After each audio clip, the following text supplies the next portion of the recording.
Hello, everyone, and welcome to the presentation on the potential value of humor during cross-cultural adjustment in partial fulfillment of the PhD in critical psychology through Point Park University. My name is Josie Valeri, and we're including a bit of a different introduction here, being that there were some technological difficulties, but without further ado, let's dive in. With a bit more of an introductory overview, I am an international professional soccer player who plays and mentors across both Greece and the USA. I am also an emerging scholar slash educator with a PhD in critical psychology, advocating for international professional students and athletes. Regarding this dissertation presentation, rather than reducing humor to a tool for managing discomfort, this research positions it as central to the cross-cultural adjustment of international professional students and soccer players. The phenomenon's adaptive rhythm seems to reflect the fluidity of what Braidotti refers to as the nomadic subject, resisting fixed identity through multiplicity and becoming. This cadence frames humor as a relational strategy for navigating cultural difference.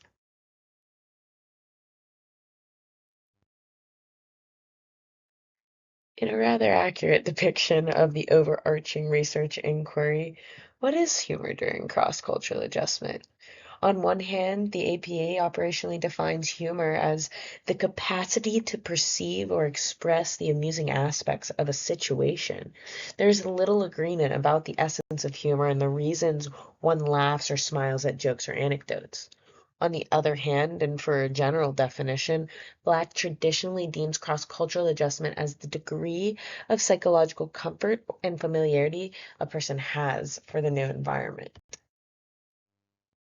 And so, the purpose of this study is to explore how humor's potential value during cross-cultural adjustment is experienced for people in the globalizing sports industry. Humor seems to become a way to move with difference rather than against it, so perhaps this research may offer insights for coaches, staff, and community members to foster emotionally aware, inclusive team cultures. Put a bit differently, this study seeks to support and inform therapeutic interventions using humor through cross-cultural transitions to help international professional students and athletes. With this established purpose, Fetterman explains how the research questions shape the study's selection of a place and a group or culture. Therefore, three overarching questions emerged for this dissertation. First being, how does humor influence cross-cultural adjustment processes of international professional students and soccer players? Secondly, how does identity, especially gender, influence the use of humor in these cross-cultural experiences? Thirdly, how can humor be used as a therapeutic intervention during cross-cultural adjustment to improve both cohesion and well-being? With the purpose established, with the reflective insights and research questions organized, the literature review illustrates theoretical foundations of the work. Cross-cultural adjustments key precursors, such as self-efficacy, learning orientation, employment demands, cultural similarity, and family adjustment, all play a role. Frowley adds how acculturation is a significant process also affecting adjustment and overall experience. So, Barry's 1997 model of acculturation outlines how people adjust towards adaptation. Four terms are very key here to know within the model, and that is first, assimilation, adopting the dominant culture, separation, maintaining one's original culture, integration, balancing both cultures, and fourthly, marginalization, feeling excluded from both cultures. Braidotti's nomadic subjectivity reframes identity here as an ongoing dynamic process of becoming, mediating between perceived pressures, potestas, and personal agency, potentia. Humor, at its threshold, blurs the lines between conscious and unconscious meaning. Therefore, it is not merely a coping tool, and yet again, it is a performative act of adaptation. While historical perspectives and philosophical insights have somewhat highlighted or elucidated to humor's therapeutic threshold, the field has provided humor theories in the traditional sense. Three come about within the literature. First being the incongruity theory that Kant defines as surprise, novelty, and anticlimax. We may be able to also note this behavioral underlying concept within these theories of laughter. Put differently, humor arises when there's a mismatch between what's expected and what occurs. Secondly, Freud's relief theory describes laughter as releasing suppressed feelings and tension. Put differently, psychological energy causes laughter, and there's often a hydraulic metaphor. Humor is a relief valve effect on the nervous system, releasing autonomic energy. Thirdly, Plato and Hobbes describe a superiority theory of humor, that laughing at others occurs to feel superior. Oftentimes, this theory emerges as scorn, and inappropriate laughter can backfire when juxtaposing others' inferiority with one's own status. In a more practical implication to these theories, humor styles show what the literature calls both maladaptive, negative, and adaptive, positive. Delving into the maladaptive/negative humor, this style can negatively impact mental health and social interactions. For example, aggressive humor is used with sarcasm to demean or mock others, and self-defeating humor boosts other feelings at one's own expense.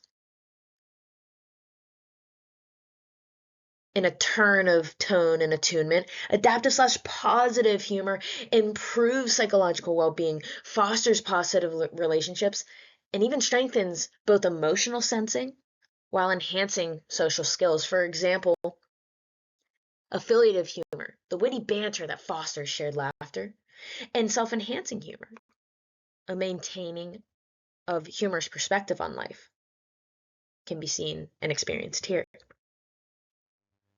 Foreshadowing a review into the literature on cross-cultural adjustment, many sources depict humor across cultures. You et al. Begins the conversation by pointing out that humor is culturally bound, varying greatly between a dichotomy of Western and Eastern societies in both its expression and meaning. Building on to this conversation, Jang et al. Notes that Western cultures often treat humor as an individual trait, while Eastern cultures regard it as a social skill, cultivated and context-sensitive, reserved for experts. Meta extends this contrast, observing that adaptive humor is more emphasized in Eastern settings, whereas maladaptive humor is more prevalent and often unchallenged in Western environments. However, Barnett complicates Western dominant theories, arguing that Western-centric models limit our understanding and that humor can be key to fostering belonging in unfamiliar or transitional environments. Therefore, Liu calls for longitudinal studies to track how these cultural humor dynamics evolve over time and influence well-being and adjustment. Having discovered knowledge around humor across cultures, let's delve into the traditional models of cross-cultural adjustment itself. Starting with Lisgard's U-curve, a linear model with phase-based system involving arrival, culture shock, recovery, and adaptation. Gullahorn and Gullahorn critique this idea, though, arguing that a return home may involve reverse culture shock, recovery, and reintegration. While the linear phase-based models provide a basic idea of cross-cultural adjustment, Hofstede adds cultural dimensions into the picture, explaining how power distance, individualism versus collectivism, masculinity versus femininity, uncertainty avoidance, long versus short-term orientation, and indulgence versus restraint play a role. For the purpose of this presentation, without going into each dimension specifically, we can look at individualism versus collectivism, how much of the literature talks on those that go into another culture and practice that of individualism experience poor health, isolation, alienation. On the other side, those that practice collectivism experience heightened health, community, and connection. However, beyond the U curve, the literature illuminates three really key concepts here when it comes to cross-cultural adjustment. First being intersectionality and social identities, for example, race, gender, culture. These identities intersect to share unique experiences of privilege and marginalization. Secondly, the idea of liminality and humor as a connector. Liminality meaning a threshold betwixt and between fixed social roles. Perhaps humor thrives in liminal spaces, dissolving hierarchies and bridging contradictions. We see here the idea that Turner brings to the table called communitas, a shared human connection beyond structural roles. Thirdly, Embredati highlights nomadic becomings, how identity can be interpreted as fluid, relational, and decentered, perhaps even disrupting ego-fixed norms. And so humor as a collective expression supports flexible identity and group cohesion. Merging the theories and philosophies of both humor and cross-cultural adjustment, the literature elucidates a critical lens. A couple authors remind us that identity is continuous but vulnerable to disruption during cultural adjustment. In response, more scholars offer humor as a psychological buffer, enhancing group cohesion and fostering psychological safety in transitional spaces. Researchers add that diverse teams thrive on adaptability, and humor, when appropriately applied, can deepen interpersonal bonds and strengthen team dynamics. Yet, as some scholars caution, effective adjustment is not automatic. It requires emotional intelligence, self-reflection, and cultural humility. Finally, educators, researchers, and scholars alike argue that humor goes further. It helps construct shared group identity, challenge binary logic, and promote cultural flexibility in ever-shifting environments. Ethically speaking, Lonkzak and Martin show that humor can either strengthen belonging or create exclusion. See change happen, and Martin differentiate between the ideas of laughing with, which builds connection, and laughing at, which reinforces hierarchy. Gimbel, Trimble et al., and Raskin, alongside Triesenberg, argue that humor's impact depends on context, intention, and power dynamics. Miznikova and Schoenfeld emphasize that timing, taste, and cultural sensitivity shape humor's effectiveness. Trimble et al. And Miznikova and Schoenfeld stress that ethical humor reflects cultural humility and avoids stereotypes. Gimbel adds that humor becomes ethical action when rooted in mutual respect, trust, and cultural negotiation. Moving on to chapter 3, the methodology and methods section. This dissertation is carried out via qualitative research. Fisher defines qualitative research as a methodical approach, emphasizing that qualitative research focuses on, quote, what it's like, end quote, to be in a specific situation, exploring unique lived experiences. Quality refers to the character of the life world, so examining reported or observed states to identify commonalities. Yin adds here and highlights the challenge of defining qualitative research due to its wide range of applications and importance in various fields. Some key points here to clarify exactly what qualitative research is and what it's like. There is dynamic experience. So qualitative research captures the fluid and fluctuating way of human experience. Also, research environment is vital here, emphasizing minimal social intrusion and the avoidance of artificial settings. Another key point is the researcher's role, so a balance of immersion into participant experiences with awareness of personal biases, and ultimately a holistic approach suitable for exploring complex human conditions and cultural contexts. The first aspect included into a holistic approach for this study is hermeneutic phenomenology. In a broad sense, phenomenology focuses on lived experiences alongside the contribution of human consciousness and meaning. Two figureheads here are very vital, and that is first Husserl, who focused on fundamental structures of consciousness and pre-reflective self-world relationships. Next, we have Heidegger, Husserl's prodigy of sorts, who expanded to existential aspects and the influence of language and history. To employ phenomenology, the researcher and author must adopt a phenomenological attitude who seeks to uncover the essence of the phenomenon by setting aside preconceptions to return to lived experiences. A practical application of this attitude is included in the epoché, a bracketing of such preconceptions, biases, and the like. Hermeneutics is the study of how we interpret meaning, recognizing that we're always interpreting and that interpretation shapes how we come to know and understand. Ultimately, the purpose of using hermeneutic phenomenology, studying the potential value of humor during cross-cultural adjustment, is to move beyond initial comprehension and to explore the essence.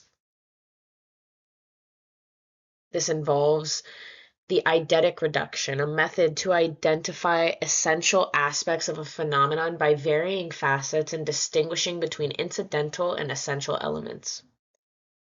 After the reduction, eidetically speaking, imaginative variation is a process in which conceptual components of the phenomenon are altered and removed until they are deemed structurally invariant. Ultimately, reflexivity comes into play here, the acknowledgement and reciprocal influence between research and participants while moving beyond previous assumptions and biases. This way and practice is essential for promoting self-awareness, critical thinking, and rigor in qualitative research. Speaking of practice, to put reflexivity into such a way, this includes personal journals for documenting thoughts, feelings, observations, and can be achieved through personal, interpersonal, methodological, and contextual lenses. Another aspect that adds to the holistic approach of qualitative research in this study is ethnography. Generally speaking, ethnography is the art and science of describing a culture, subculture, or program. And it connects with phenomenology alongside hermeneutics to explore lived experience, valuing interpretation over linear assumptions. Critically speaking, ethnographic research goes beyond description, questioning norms and revealing power dynamics, embracing researcher positionality and participant agency. To do so, a few lenses come into the play, that being the etic and emic lenses. Firstly, the etic lens is deemed an outsider's view, so think researcher observation. And next there is the emic lens, so an insider's view. Oftentimes it's participant meanings and interpretations. So we can see our proximity to outsider slash insider status is fluid and layered. Oftentimes, scholars add that the integration of both lenses may help with a rich, multifaceted understanding. More specifically, within ethnography's many forms, this study utilizes an advocacy component, so collaborating with communities affected by the research, co-creating questions, and shaping study design. This approach may emphasize mutual communication and empowerment, broadening both the study's depth and its social relevance. We still must take note of a researcher integrity here because rather than advancing a political agenda, we may focus on how knowledge serves those it concerns. As Fetterman notes, effective ethnography also relies on natural opportunities, convenience, and luck when the researcher is alert enough to use them. Yet again, reflexivity comes into play here as it is crucial to exposing power dynamics and maintaining transparency.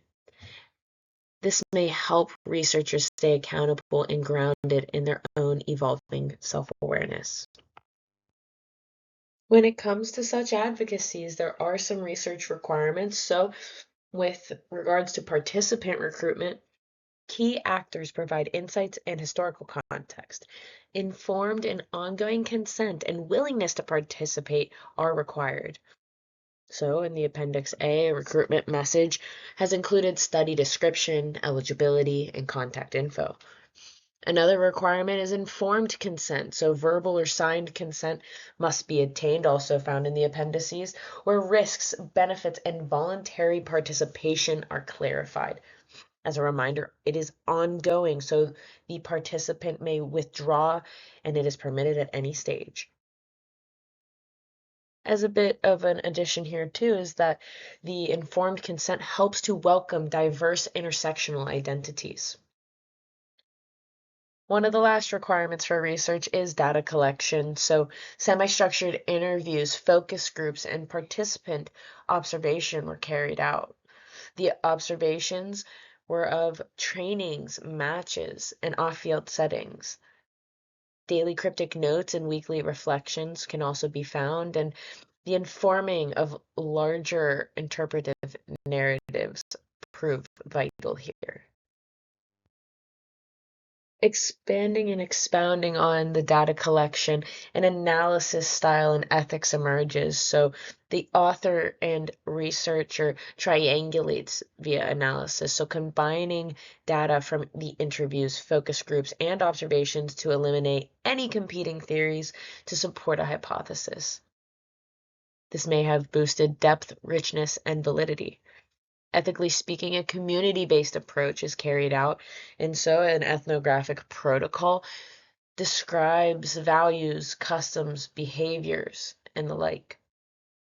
There's also an emphasis on cultural sensitivity and ethical engagement. So this research followed APA principles, meaning respect for persons, beneficence, and justice.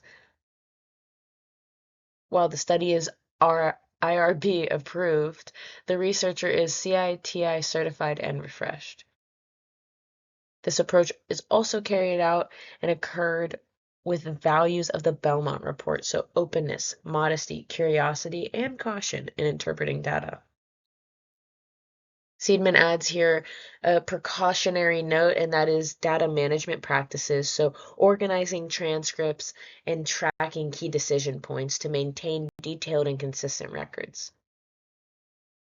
Ensuring this consistency, consent forms, notes, transcripts, and reflections were all secured via both physical and digital safeguards for confidentiality.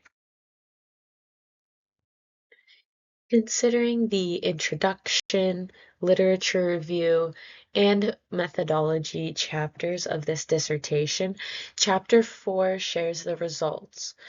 And so, through semi-structured interviews, focus groups, and observations, there were 39 participants in total, all eligible members of the international professional soccer community. I feel the need to take the time to enforce how confidentiality has been maintained. So in individual interviews, the pseudonyms of participant 1, 2, 3, and the like, etc., have been carried out. Now, as for the focus groups, participants are individually numbered and their respective groups assigned. So getting a bit more into the specifics here, there were 7 individual interviews, 6 of which were dialogic, 1 of which was written. As for the focus groups, 2 emerged, 10 players being of a Greek women's team and 14 players being of an American men's team. As for the ethnographic observations, 8 months of participant observation took place. Interweaving some of these insights together, ethnographic observation reveals a layered process of connection building, commencing with initial ice breaking and progressing through the gradual erosion of interpersonal barriers. For example, even post-practice, simple yet significant rituals, whether it be positive affirmations, smiles, high fives, and nods, co-cultivated solidarity and belonging, bridging cultural divides. Participants 3, 4, and 7 also emphasize humor as an important technique for breaking the ice. How the beginning of developing connections in culturally diverse situations seem important and significant, yet we cannot negate that there is a need for continued dissolving of cross-cultural barriers via humor. The impact of humor on cultural synergy continues here, as participant 2 says, when I come to training, I'm very happy because when I go inside and I say, excuse my French here, hello bitches, it's so funny for me, especially the first days. Participant 2 also says, the team is like my second home. Participant 1 from group 1 states it's a good feeling that the others are laughing with something that you're telling you. You feel that you are acceptable to the others. Participant 4 group 1 responds, for me, it's like the most important thing. It's the most important thing. Individual interview participant 4 adds, I think finding the humor in thing like grows every relationship, you know? Participant 3 emphasizes we can laugh either at our best player, we can make fun of our captain. It's not that we make fun just to hurt somebody. We just want to see the good side of mistakes. A facilitator of community manifested throughout this exploration of humor during cross-cultural adjustment. An ethnographic observation illuminates expressions of informal humor about daily challenges that helped reduce stress and reinforce team unity. Participant 8, Group 1 states, we cannot do the same joke with everybody. For example, I'm not talking with a trialing player from the morning to night to understand my humor. Participant 1 Group 2 explains humor plays a role in helping to adapt to new cultural norms and practices. It helps us understand more people and their perspectives. Finally, Participant 1 from Group 1 explains laughter lets me relax and see things differently. It's like I'm shining after making others laugh. Another critical concept of the phenomenon involves leadership, power, and playfulness. While participant 1 from group 2 explains, as a coach, if we're going to laugh and giggle, we still have to be able to execute. Participant 6 adds, when my teams aren't doing great, sometimes you just need a little humor to kind of let people stop thinking about stuff and move on. Participant 7 explains, every time I coach, I try to have fun. This is one of the most important values you could carry as an athlete or a coach. Participant 1 states, when they understand my humor, I feel very comfortable. I can be more free. And participant 5 says, the higher the level, the greater the pressure. Humor is needed because it's still a game. Ethnographic observation summarizes how leaders, like coaches, captains, and mentors alike, used humor to balance discipline with levity, helping teams manage both technical performance and emotional well-being. Moving beyond individual lived experience to critically interpret underlying themes, Chapter 5 invites the interpretation of the dissertation.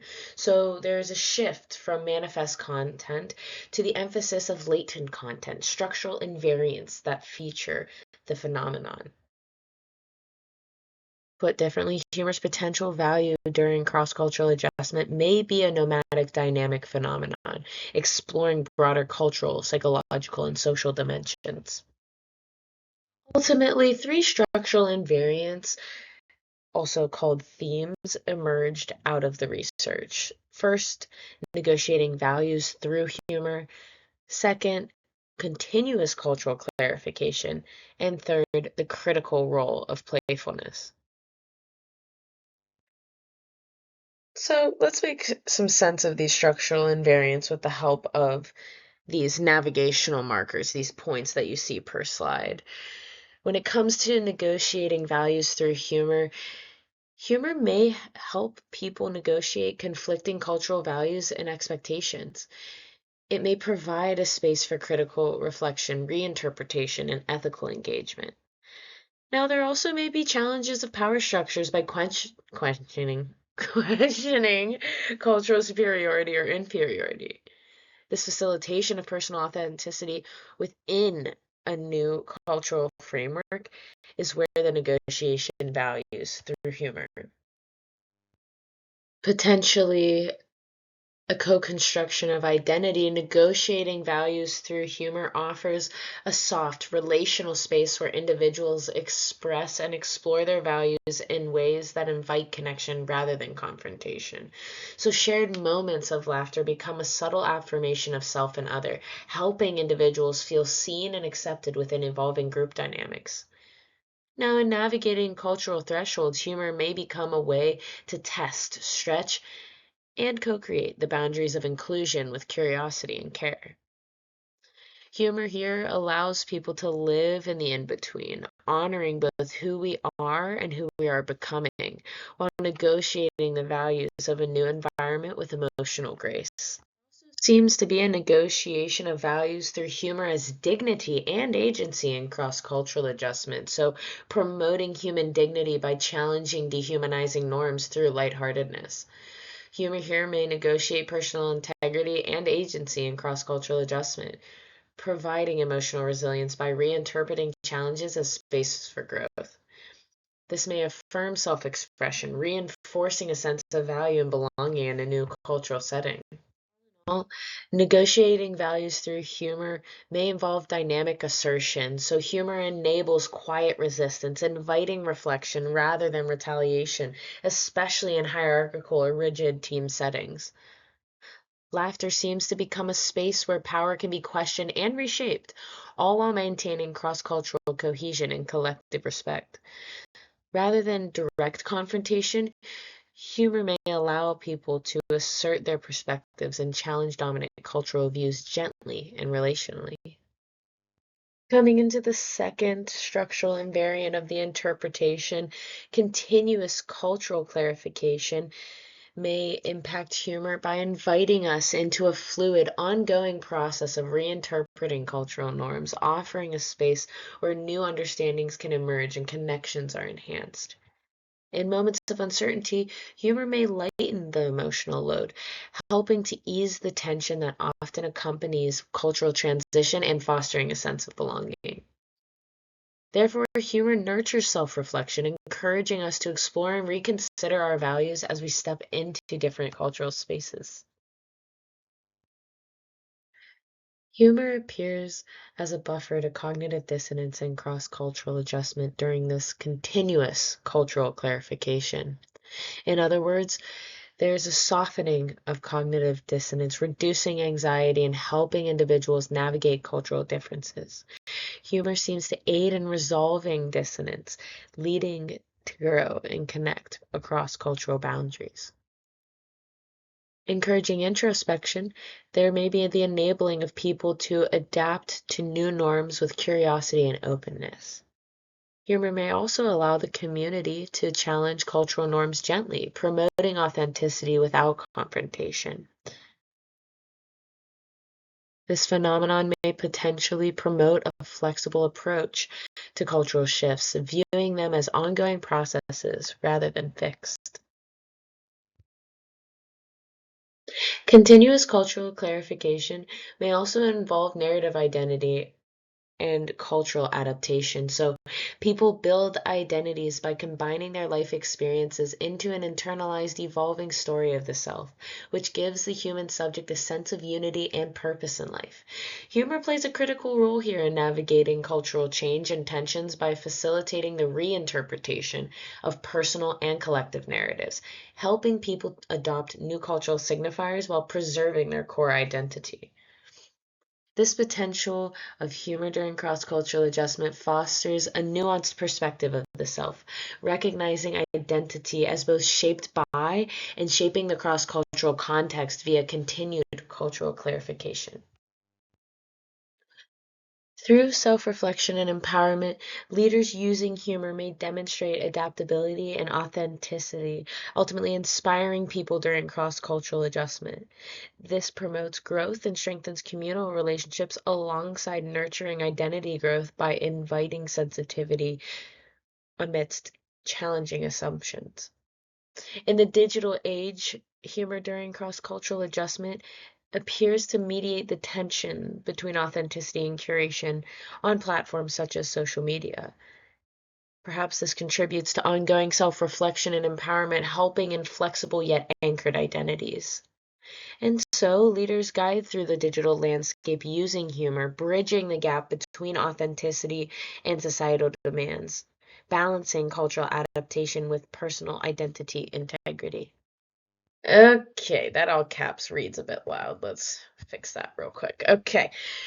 Finally, the last and potentially most significant theme of the interpretation is the critical role of playfulness.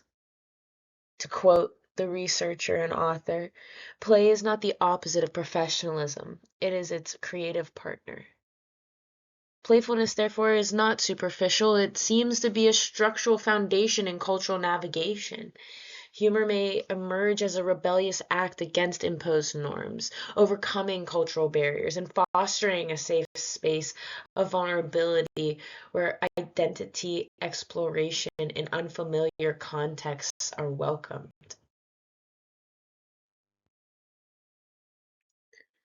Within the critical role of playfulness embeds creativity and meaning making.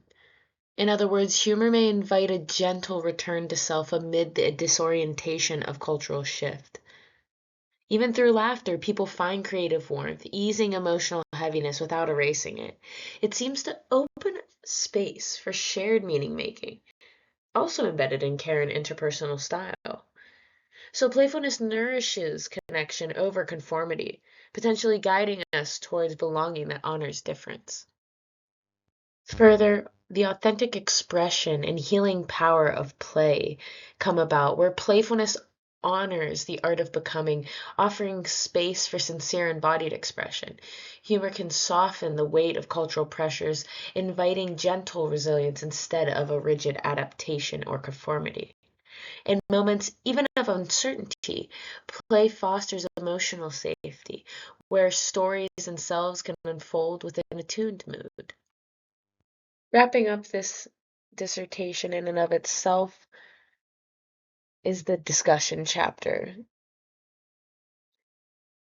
Amidst cross-cultural uncertainty, humor may buffer existential anxiety and transitions, and when used by leaders in such pressure situations, there seems to be a support of inclusion or exclusion. For example, teasing can be both interpreted as connection and control. Amidst the cultural flux, humor as a playful potential of mood, what Heidegger calls Stimmung, can shift our moodedness, also referred to as Befindlichkeit, offering a therapeutic threshold where we can reattune to cross-cultural adjustment with lightness, possibility, and connection. It appears a build of empathy and reduction of barriers diffuses stress, easing cultural and language gaps. Ultimately, some key insights and contributions play in here too, where humor during cross-cultural adjustment is flexible and relational, creating dialogic spaces for humor's potential value positioned itself as an interpersonal style where adaptation and authenticity coexist. Beyond mere coping, it may attune to integration and shared purpose. Given the depth and breadth of this research, there are still some limitations. First, the narrow population focus. By focusing only on international professional students and soccer players, there may be limits to findings and how they apply to other professions, sports, or cultural settings. The elite, high pressure nature of both academia and sport themselves influenced access and trust, possibly even excluding more politically sensitive contexts. The second limitation found is cultural nuances of humor, how humor's cultural and linguistic specificity may have complicated some interpretations, even with triangulation and participant validation. Some humorous moments may have even been misread or missed altogether. Thirdly, the researcher positionality. So the researcher's cultural lens, humor experience, and theoretical framing shaped how data was collected and interpreted. And so participants' caution around vulnerability may have also restricted how fully experiences were shared. Informing therapeutic implications for both theory and practice, the phenomenon's role of humor during cross-cultural adjustment acts as both an ongoing cultural practice and a mirror of power dynamics with international professional teams. As for theoretical contributions, a reframing of the potential value of humor during cross-cultural adjustment occurs within nomadic subjectivity, that humor enables identity shifts, flexible belonging, and resistance to rigid categories. These inputs and findings may also highlight cross-cultural adjustment as a nonlinear negotiated process, even beyond assimilation. Practically speaking, some applications involve team building strategies rooted in awareness of banter, jokes, and group dynamics. This may ultimately inform mental health interventions that use humor as a diagnostic and therapeutic tool. But even beyond sport, Fine and Soucy still explain the idea of a joking culture, a shared reference point for navigating group life that positions humor as both social glue and a mental health resource. This may be relevant to education, healthcare, and global organizations facing cross-cultural transformation, promoting inclusive, culturally responsive approaches to adaptation and belonging. Moving through the introduction and literature review, methodologies, results, interpretations, and ultimately the discussion, there still seems to be something moving forward. 3 points come to mind for the avenues in regards to this dissertation. First, diversifying perspectives. So, analyzing regional humor styles and their role in cross-cultural experiences. We may include participants from varied cultural, ethnic, gendered, and professional backgrounds by comparing humor across different sports communities, whether it be men's and women's teams, individual versus team-based sports, stuff of this sort. Secondly, intersectional investigation, taking the intersections of race, class, religion, and sexual orientation and observing just how intersectionality impacts humor's role and reception on multicultural teams. Thirdly, future research recommends exploring humor's power to challenge or reinforce gender norms. Per Martin 2007, men using humor do so to disrupt power structures, whereas women reinforce cohesion through humor. Ultimately, it calls for an investigation of subjects beyond the gender binary. In other words, how societal gender norms shape humor's potential as a means of befriending, atoned attunement, interpersonal style, or a means of moodedness in cross-cultural contexts.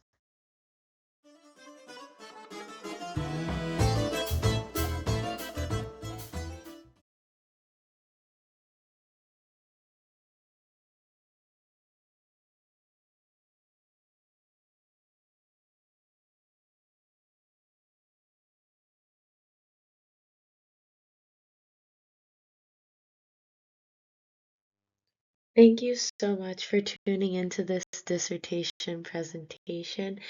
I hope you learned something of quality through it and carry it with you in the coming days. All right, see ya.